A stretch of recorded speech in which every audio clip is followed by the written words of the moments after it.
E aí, como é que ele comprova esse tempo, né, de atividade rural? Ele tem que ter início de prova material.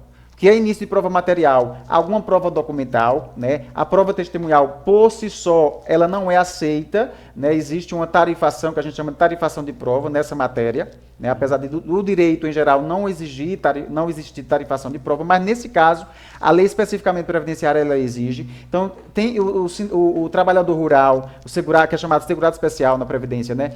Ele tem que se munir de início de prova material, ter algum documento, então, por exemplo, né, para aqueles trabalhadores que não possuem terra própria, né, então um contrato de comodato com firma reconhecida em cartório, é bem interessante pincelar isso, Aélio, que, veja só, é um erro muito comum muitas das vezes, fazer o contrato de comodato é um contrato por instrumento particular, ou seja, um contrato que não é feito em cartório, e aí faz entre particulares e sem que seja feito sequer o reconhecimento de firma em cartório. Sim. Veja, aquele documento ali, o valor probatório dele é diminuto, quase que zero. Então, é necessário que haja uma certa observância de alguns requisitos. Então, o reconhecimento de firma é básico nisso, né? Então, contrato comodato, né? Que é muito mais comum em nossa região.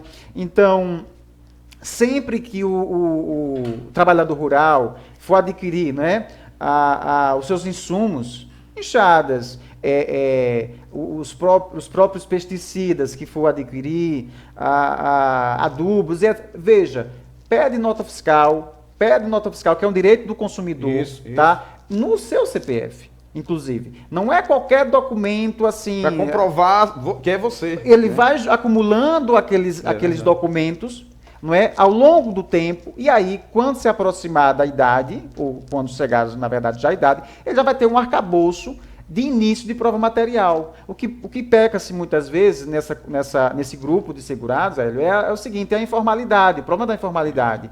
Então, vive-se uma vida inteira de trabalho informal, né, sem se munir desse tipo de documento, e aí quando chega a idade, infelizmente, o que ocorre? O trabalhador rural, ele não consegue fazer prova disso. Isso. Então, voltando à sua pergunta, para a gente finalizar esse parênteses que abrimos. Isso. Homens do trabalhador rural, da aposentadoria 60 de idade, e a mulher 55 anos. Ambos com 15 anos de comprovação. De comprovação efetiva do trabalho rural.